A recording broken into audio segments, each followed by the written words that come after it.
La pensée et les hommes, une émission de réflexion laïque.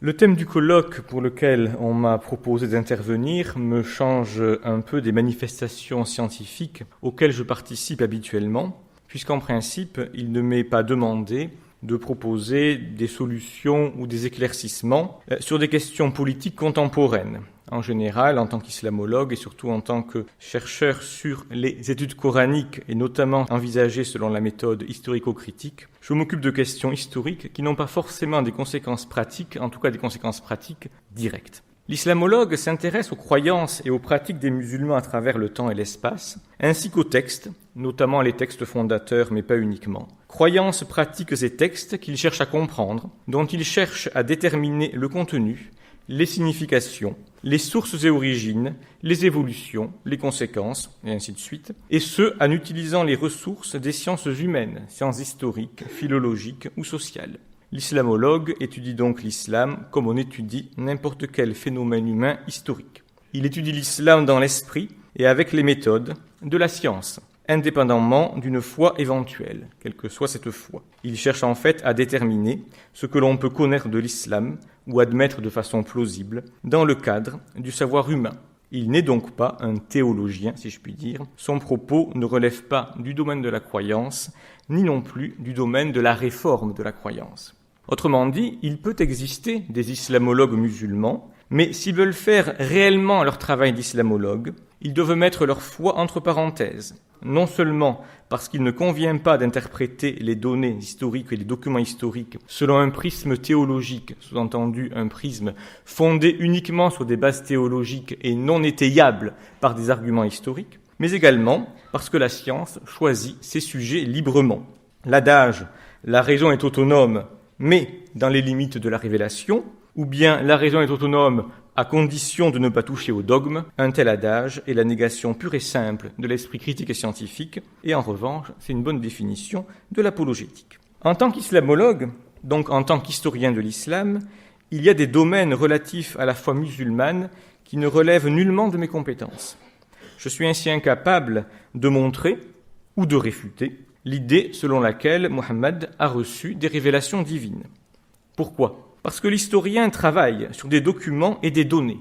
Et quel genre de documents ou de données, accessibles à la méthode historique, pourrait prouver ou réfuter la thèse selon laquelle Mohammed est un prophète ? Ou plus précisément, quel genre de données pourrait distinguer, faire le départ, entre la thèse Mohammed était un prophète et la thèse Mohammed croyait qu'il était un prophète, ou bien on croyait que Mohammed était un prophète ? En tant qu'individu, j'ai bien sûr une opinion sur la question, mais elle n'est pas fondée, je dirais, sur une base historique. Cela dit, en suivant les méthodes de l'historien, là où elles me mènent, il peut m'arriver de me retrouver dans une situation où je ne peux que contredire le dogme musulman, pour la simple raison que ce dogme se présente parfois comme une vérité, entre guillemets, historique.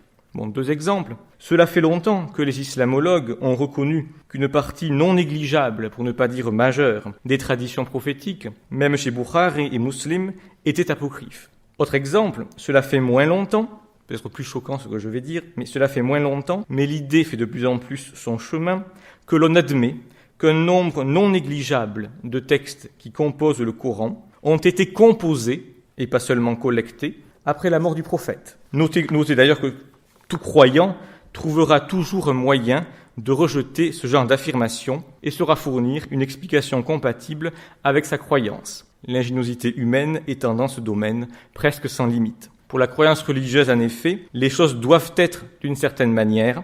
Non seulement la déviation du dogme, mais aussi le doute et l'incertitude sont par principe exclus. Cela signifie que l'islamologue, en tant qu'islamologue, n'a ni vocation à participer au supposé dialogue interreligieux, qui est bien souvent, osons le dire, une pure et simple perte de temps dans le meilleur des cas, ni vocation à réformer l'islam. La réforme de l'islam, s'il doit y en avoir une, doit venir des musulmans. Alors bien sûr, les non-musulmans et les travaux des islamologues peuvent éventuellement contribuer à faire bouger les lignes, mais ce n'est pas là l'objectif du travail de l'islamologue. Si l'islamologie donne parfois raison aux réformateurs libéraux contre, on va dire, les conservateurs ou les réformateurs entre guillemets conservateurs, vous comprendrez pourquoi je dis ça, tant mieux. Mais il peut arriver que ce soit l'inverse. Et dans ce cas-là, ce n'est pas une raison pour taire ce qu'a à dire l'islamologie. Autre cas de figure, ce que dit l'islamologue est trop radical pour être audible, même pour les libéraux. Un exemple que je vous donne, le fameux verset de la Jizya, le verset 9 de la sourate 9, que j'indique ici dans la traduction de Régis Blacher, il est à peu près certain que ce verset, qui fonde donc la capitation des gens du livre, le fait que, dans l'État musulman médiéval, donc l'État classique, les non-musulmans doivent payer un impôt que ne payent pas les musulmans. Eh bien, il est à peu près certain que ce verset a été composé après la mort du prophète. Il ne date pas de l'époque du prophète et de sa vie. Mais quel réformateur aujourd'hui sera prêt à accepter les conséquences d'une telle idée et surtout sera-t-il suivi ? L'islamologie n'aurait-elle donc rien à dire sur le sujet du colloque ou rien à proposer ? Heureusement non. Cela fait longtemps que l'on parle de réforme dans le monde musulman. L'islamologue, l'historien si l'on veut, a donc une certaine expérience de la question. Une question très compliquée, je le reconnais. Peut-être peut-il donc dans un premier temps apporter quelques clarifications et émettre quelques avertissements et pourquoi pas quelques recommandations. Faute de temps, bien sûr, je m'en excuse, je présenterai les choses d'une manière assez abrupte et évidemment partielle. Premier point, il faut partir du constat suivant.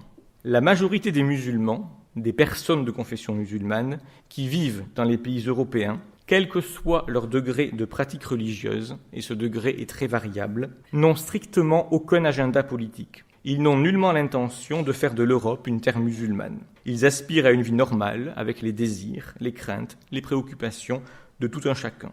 Mais les populations musulmanes des pays occidentaux sont considérées comme un marché, comme une force possible par les idéologues d'un islam politique. Que ces idéologues vivent en Europe ou dans un pays musulman. Idéologues qui espèrent, en se fondant sur les communautés musulmanes vivant dans les pays occidentaux, soit islamiser la modernité et faire des pays occidentaux à long terme une terre musulmane, soit mettre en place des enclaves musulmanes en terre non musulmane, suivant les principes du communautarisme le plus radical. Ce sont ces programmes précis, bien réels, même s'ils ne sont pas toujours annoncés de façon ouverte, à savoir des programmes politiques et religieux qui posent problème et contre lesquels il convient de lutter. Ces programmes, et je dis, ne sont pas toujours annoncés de façon ouverte, et c'est un point que certains collègues, sociologues, mais pas de l'ULB, je rassure, mais les exemples viennent facilement si on connaît la France et la Belgique, ne comprennent pas toujours, notamment parce qu'ils ne connaissent pas et ne comprennent pas la logique du réformisme musulman, aussi sans doute parce qu'ils ont une tendance certaine à l'aveuglement et une incapacité à comprendre que les convictions religieuses sont, pour beaucoup d'individus, un puissant moteur d'action. Je ne sais pas si les programmes idéologiques en question ont des chances importantes de réussir, en tout cas à moyen terme, mais il serait bon de mettre en œuvre un certain nombre de procédés pour qu'ils ne réussissent pas. Les personnes, on va dire, rationnelles, laïques, dans les pays musulmans, savent assez bien ce que c'est que programme idéologique islamiste dans un pays quel qu'il soit. Or, que convient-il de faire pour mettre en échec ces stratégies ? Autrement dit, que faut-il faire pour que les conditions de réussite de tels programmes soient absentes ? Je n'y répondrai pas en quelques minutes, vous le comprenez bien. Je vous invite seulement à noter le point suivant, qui est un peu un petit pavé dans le jardin de ce colloque. Notez que je ne suis pas en train de dire qu'il faudrait réformer l'islam. Je dis seulement qu'il faut que certaines formes d'islam soient contenues. C'est plus réaliste, je pense, et plus efficace qu'une réforme de l'islam. Il faut d'abord comprendre, c'est le troisième point, ces programmes. Et donc comprendre la notion de réforme en islam. On a traditionnellement l'idée, la réforme égale les Lumières, une réforme politique, une amélioration de la situation, on met de côté une vieille tradition irrationnelle, qui n'est plus adaptée à la réalité, au sens de l'histoire, donc au progrès, comme si forcément le progrès allait dans un seul sens.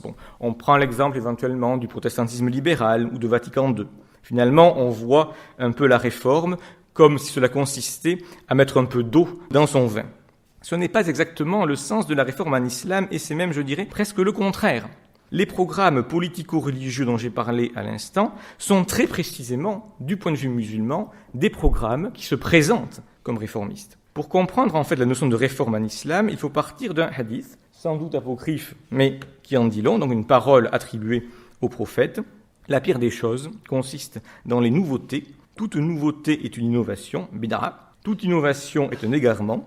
Tout égarement est voué au feu de l'enfer. L'innovation, péché majeur capital, consiste donc à s'écarter du chemin tracé par Dieu, c'est-à-dire du chemin tracé explicitement ou implicitement selon les cas, par le Coran et la pratique supposée du prophète. Naturellement, cela concerne les croyances religieuses et ce qui relève des pratiques cultuelles et de la loi religieuse, même si le champ exact de ce qui est concerné par la bid'a peut varier. Cela dit, étant entendu que le monde change et que les situations dans lesquelles vivent les musulmans peuvent être profondément modifiées, les réformistes ont recours à deux notions pour penser la réforme, et ce, sans tomber dans l'accusation de bid'a, l'islah, la réforme, et le tajdid, la rénovation. Islah vient du verbe aslaha, rendre bon, rendre meilleur, améliorer, donc réformer. Alors, un point très important, c'est que ce que je dis là sur la réforme, c'est, si j'ose dire, la conception traditionnelle de la réforme. La manière dont l'islam, depuis presque ses débuts, voit la réforme. D'accord ? Ce qu'il s'agit d'améliorer, ce n'est pas le dogme, qui est un principe intangible, mais les mœurs des sociétés musulmanes, qui, avec le temps, s'éloignent du message originel et se corrompent. Autrement dit, vous ne rencontrerez pas, ou quasiment pas, de réformistes musulmans qui vous diront que le problème, c'est le Coran, ou bien les hadiths. On vous dira, c'est peut-être l'interprétation, ou simplement le fait qu'on ne sait plus adapter les normes à la situation actuelle. C'est là un point essentiel, parce que la conception de la réforme en islam suppose bien sûr que l'on ait une attitude critique pour identifier les maux qui altèrent la religion et la société, mais cela implique aussi la référence constante à la période de formation de l'islam, prise comme un âge d'or, une forme d'utopie à l'envers, afin de restaurer la religion pure, ou la religion supposée pure du prophète, à Médine. Les compagnons et les premières générations de musulmans, les pieux anciens, ce qu'on appelle les salafs, d'où salafisme, apparaissent ainsi comme des modèles à suivre. L'idée est de retrouver, dans l'exemplarité, largement mythique, soit dit en passant, des premiers musulmans, la force qui caractérisait l'islam à ses débuts, de manière à ressouder la communauté autour de ses valeurs constitutives. La notion de tajdid, quant à elle, est fondée sur le hadith suivant. Dieu enverra à cette communauté, à chaque début de siècle, donc c'est une vieille idée qui revient régulièrement, celui qui lui rénovera, mujaddid, sa religion.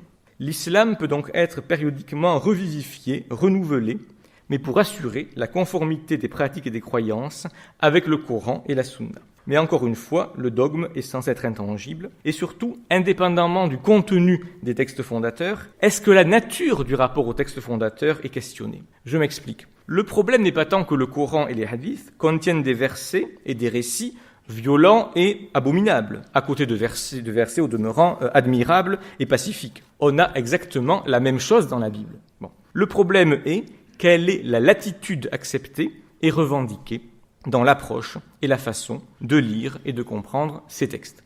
Dans l'islam sunnite, le domaine permis dans l'interprétation de ces approches-là est extrêmement, à vrai dire, réduit, beaucoup plus que dans le christianisme ou le judaïsme. La charia, qui est en fait l'élucidation ou l'explicitation de la voie à suivre révélée par Dieu, est censée régir l'ensemble de la vie du musulman, en principe. Bon, en réalité, c'est autre chose. Les affaires religieuses et morales, puisqu'elles portent aussi bien sur les relations de l'homme à Dieu que sur les relations des hommes entre eux. Elle est ainsi l'ensemble des normes cultuelles, éthiques, sociales, qui règlent la vie du musulman. Déterminer ces normes, déterminer quel est le statut légal d'une action, est-elle licite ou illicite, en se fondant bien sûr sur les sources premières, le Coran, la Sunna, le consensus des savants et ainsi de suite, et d'autres sources secondaires, et l'affaire du mujtahid, celui qui pratique l'ijtihad, donc c'est le troisième. L'ijtihad qui est en fait l'effort de compréhension des sources et des fondements du droit, de manière à en extraire des normes applicables dans un contexte précis. En principe, l'ijtihad constituerait donc une part importante, mais non complète, de ce qui relève de la réforme en islam.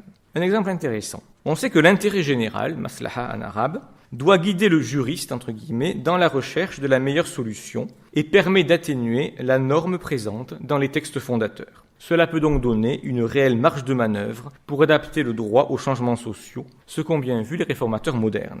Il n'est donc pas surprenant que la maslaha soit aujourd'hui au centre des débats dans le monde musulman sur la méthodologie juridique. Alors les juristes distinguent plusieurs formes d'intérêt, mais il y a un intérêt intéressant, ce sont les cas qu'on ne peut déduire ni du Coran, ni de la Sunna, ni du consensus des savants. Certaines valeurs modernes, pourrait-on dire, qui n'ont pas de pendant évident dans les textes fondateurs ou la tradition juridique classique, peuvent ainsi être promues. Mais l'appel à l'intérêt général a des limites. Le juriste hanbalite Najmeddin Toufi, mort en 1316, qui considère que la maslaha peut ne pas être subordonnée au texte scripturaire, est une exception. En principe, la maslaha ne peut s'affranchir des textes fondateurs. De plus, l'intérêt général tel qu'il est compris chez les réformateurs musulmans concerne aussi bien l'intérêt général de la communauté musulmane ici-bas, mais aussi son intérêt général dans l'au-delà.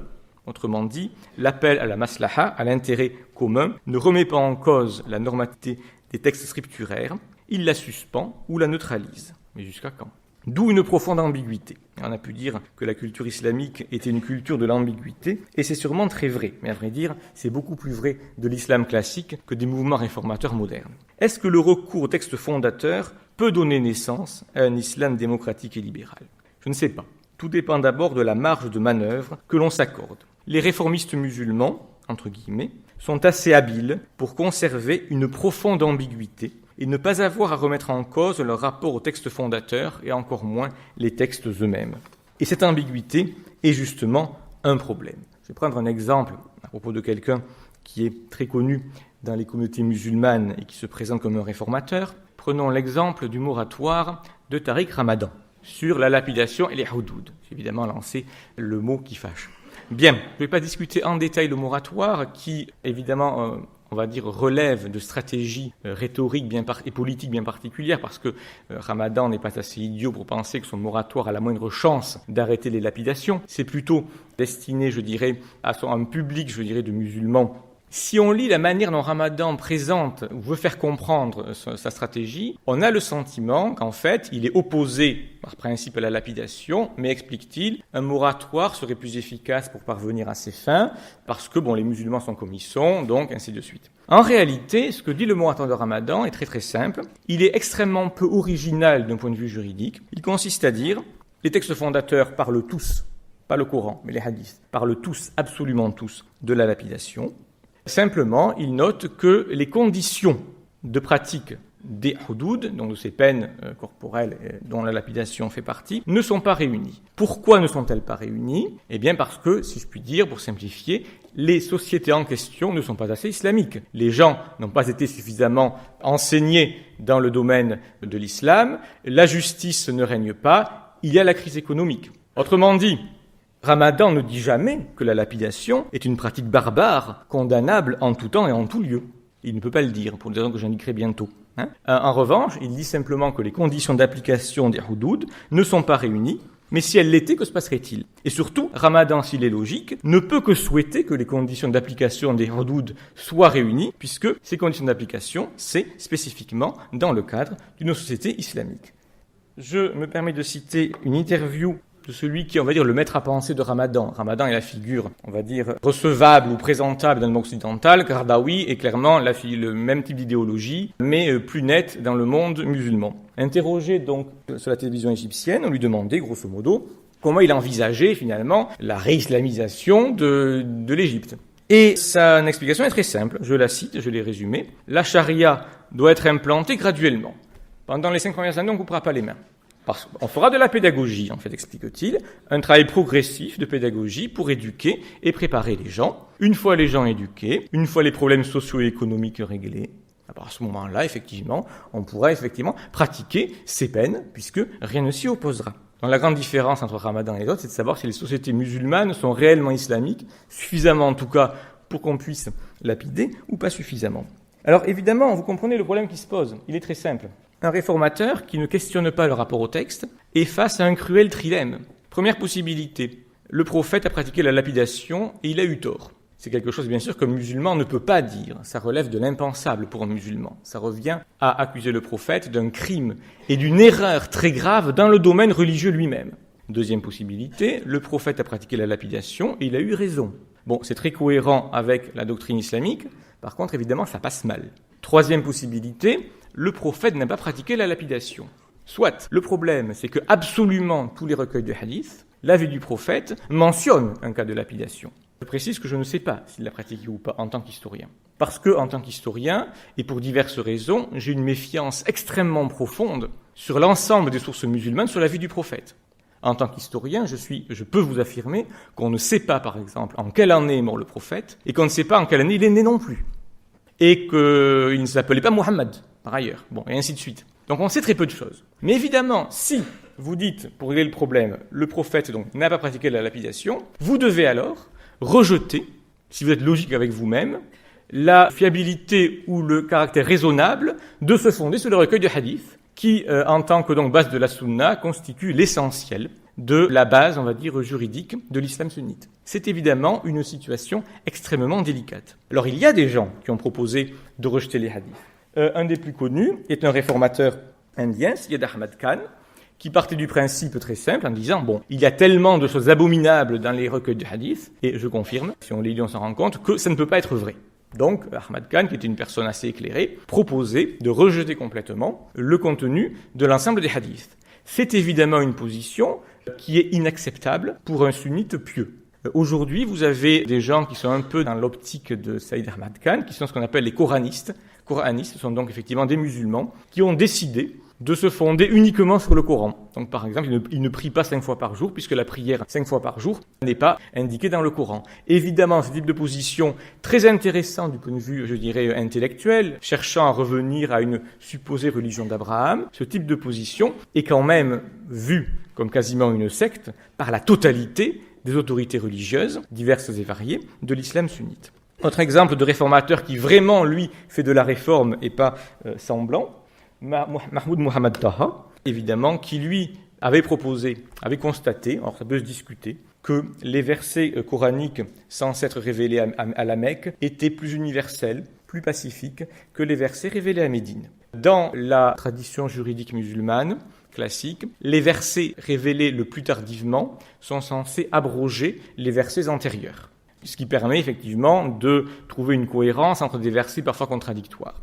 Taha proposait le contraire, en disant à Médine, c'est une situation particulière, ponctuelle, une communauté dont Mohammed est le chef religieux et politique, et puis les Médinois étaient déjà assez têtus et violents. Bon, en revanche, le message mécois serait plus universel, et donc pour Taha, les passages mécois devraient abroger les dispositions médinoises. Ce faisant, il prenait le contre-pied exact du principe de l'abrogé et de l'abrogeant tel qu'il est développé dans la tradition juridique musulmane classique. Ça n'a pas loupé, il a été pendu par le gouvernement soudanais. Troisième point, je serai assez rapide, c'est encore le cas d'une occasion ratée de l'ULB en islamologie, puisque jusqu'en 2005, un éminent penseur égyptien, Nasr Hamid Abou Zaïd, a enseigné à l'ULB. Et puis il est parti à l'Aïd quand il a eu un poste là-bas. Il avait effectivement été chassé, si l'on peut dire, d'Égypte.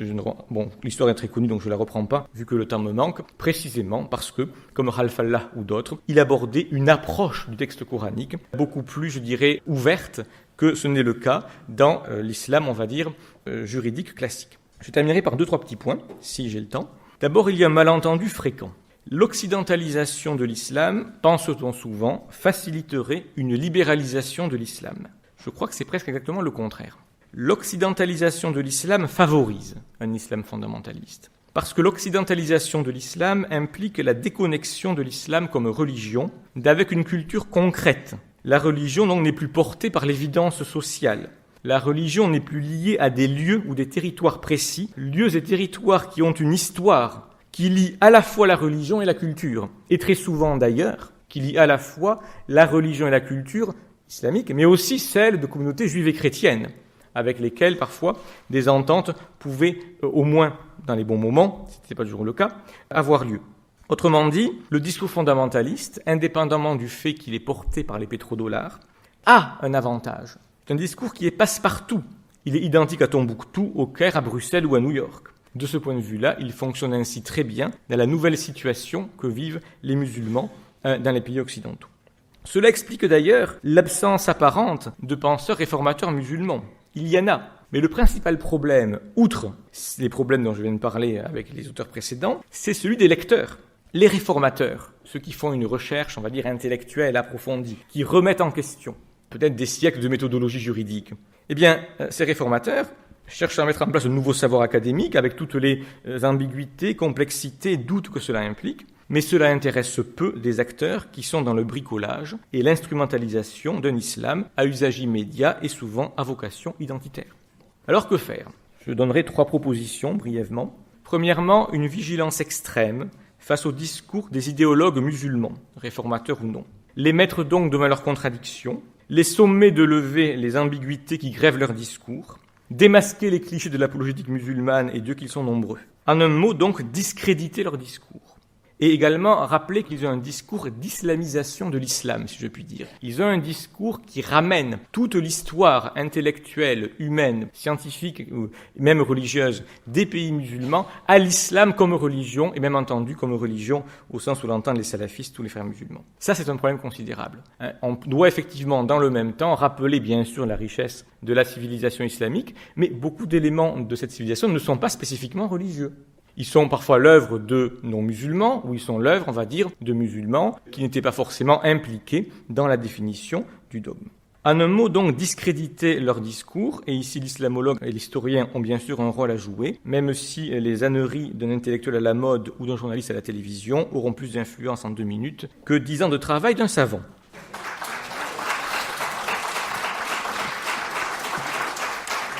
Attention, un point important quand même, il ne s'agit pas de polémiquer bêtement. Il faut bien sûr traiter l'islam de manière absolument impartiale, mais il y a un point intéressant aussi qu'on peut constater, et ce serait un bon argument, je dirais, à opposer à certains qui s'attaquent de manière trop frontale à l'islam. Plus l'islam est attaqué, plus le nombre de conversions augmente. Oui, c'est un système d'identification un peu des damnés de la terre, si je puis dire. Deuxièmement, il faudrait régler de manière raisonnable les problèmes pratiques posés par l'islam, tout ce qui est de l'organisation du culte et ainsi de suite. Ce qui veut dire trouver un équilibre. Alors là-dessus, je dois quand même rapidement citer un ouvrage que je considère comme étant une lecture indispensable par tous les décideurs politiques. Khalil Samir est un ami, certes, mais c'est quelqu'un qui connaît parfaitement l'islam, qui est le christianisme, c'est un copte, égyptien qui vit en Égypte, au Liban, en Europe. Et cet ouvrage est probablement, je dirais, ce qui a été écrit de meilleur sur l'approche de la question. Voilà, vous avez les références, n'hésitez pas à l'acheter, c'est pas trop cher, ou à le faire lire aux personnes qui devraient le lire. On a parlé ce matin des conseillers, non pas du prince, mais des ministres. Bon, il faudrait le leur faire lire, ou leur en faire cadeau éventuellement. Donc, régler de manière raisonnable ces questions, ça veut dire... Bon, là-dessus, ces questions aussi, un point important. Je répète souvent ce que dit mon collègue Thomas Gergely lorsqu'il discute les questions relatives au lien entre une religion et une loi civile. En fait, dans ces cas-là, en réalité, rien n'est négociable, tout est négocié. Bon, c'est comme ça que ça se passe, en principe. Bon. Alors, trouvez donc un équilibre entre, d'une part, les principes de laïcité et l'identité culturelle de la Belgique ou de la France, ainsi de suite, et d'autre part, la liberté religieuse. L'extrême droite européenne fait fi de la liberté religieuse, en tout cas quand il s'agit de l'islam. Mais la gauche a trop concédé. Les politiques multiculturelles et les accommodements raisonnables, souvent d'ailleurs fondés sur un clientélisme politique discutable, sont l'une des pires erreurs intellectuelles et politiques de ces dernières décennies, notamment pour ceux des musulmans qui ne sont pas des radicaux et qui ont à supporter les conséquences. Cela implique aussi que l'on pense de manière plus approfondie ce qui fait l'identité de la Belgique ou de la France ou de l'Europe. Alors, les questions d'identité nationale ne sont pas, à mes yeux, tabous, même si le fait qu'on ressente le besoin de poser de telles questions est évidemment le signe que quelque chose ne va pas. Tout est de savoir comment on pose la question. Et j'aimerais qu'on pose ces questions, non pas en demandant aux gens d'où ils viennent, donc en les renvoyant systématiquement à leur origine, mais en leur demandant ce qu'ils souhaitent et veulent faire pour le pays dont ils sont citoyens, ou dont ils veulent devenir citoyens. Troisième point, il conviendrait de rendre plus facile l'apparition d'un islam libéral. Question, encore une fois, très complexe, et qui n'aura de résultat qu'à moyen ou long terme. La réforme de l'islam, si on prend comme interlocuteurs les savants religieux ou la majorité d'entre eux, quand vous voyez que l'UOIF en France regrette qu'on ait empêché, pour une fois, en général il venait, la venue d'Al-Qaradawi, ça vous donne une idée précise de l'univers mental de l'UOIF en France. Donc la réforme de l'islam ne viendra pas en prenant comme interlocuteurs les savants religieux formés et actifs dans les universités islamiques. En d'autres termes, l'établissement d'un islam modéré ne sera pas atteint par le multiculturalisme consensuel, mais par une ferme solidarité avec par exemple, les voix libérales d'Arabie Saoudite, Al-Boulaïhi, par exemple, les dissidents iraniens, j'emploie dissidents à dessein d'ailleurs, bon, et ainsi de suite. Ce sera aussi peut-être atteint parce que l'enseignement de l'islam en Belgique pourrait faire la part belle à l'islamologie. On a parlé dernièrement de l'UCL, donc c'est l'exemple à ne pas suivre. Mais dans les séminaires catholiques aujourd'hui, les futurs prêtres reçoivent un enseignement de critique textuelle, d'histoire du christianisme fondée sur les bases, sur l'histoire telle que l'amènent les savants, et ce n'est pas de la théologie. Serait-il peut-être bon que réellement les futurs imams belges reçoivent un enseignement en islamologie, du genre de celui que je donne si vous voulez, à savoir un enseignement critique, voilà. Je peux vous dire que j'ai des étudiants musulmans, beaucoup. Bon, il y en a évidemment qui le prennent mal, mais j'ai des surprises. Des gens très impliqués, dont un ancien étudiant qui aujourd'hui enseigne la religion islamique au collège. Eh bien, ces gens-là reçoivent assez bien, quoi qu'on en croit, le type de discours, peut-être un peu iconoclaste, que je donne. Donc, il y a peut-être là une ouverture possible du point de vue institutionnel. Je vous remercie.